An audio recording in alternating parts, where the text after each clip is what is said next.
Hello everyone, welcome to Rome Tech.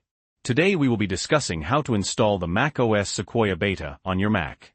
First things first, it's crucial to back up your Mac in case anything goes wrong during the installation. To do this, click the Apple logo in the top left corner, then go to System Settings. In System Settings, click on the General tab and then select Time Machine. You'll need to insert an external hard drive or storage device into your MacBook. It should appear on the list, allowing you to format it and back up your MacBook data. If you want a more detailed guide on backing up your Mac, I'll leave a link to that video in the description below. Now that you've backed up all your data, let's sign up for the Apple Beta software program. Open your web browser and go to beta.apple.com. I'll also include a link in the description to make it easier for you. You should see a website that looks like this. Scroll down and click on the blue Sign Up button. You'll be prompted to sign in with your Apple ID. Go ahead and do so. Now that you've linked your Apple ID, your account is connected to the beta program.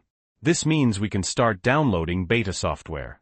Again, click the Apple logo in the top left corner and select System Settings. Then click on the General tab, and from there, select Software Update.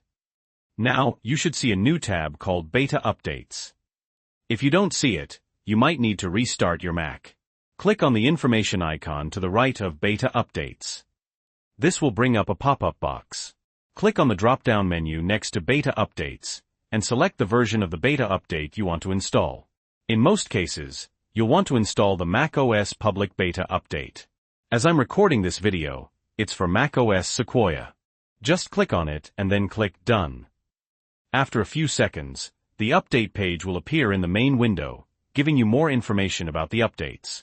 Once you're ready, go back to the update page and click on Upgrade Now.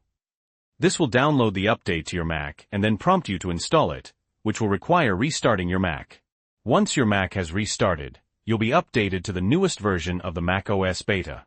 If you found this video helpful, please leave a like. And if you have any questions or comments, feel free to leave them below. Also, don't forget to subscribe to Rome Tech for more helpful tutorials. Thanks for watching.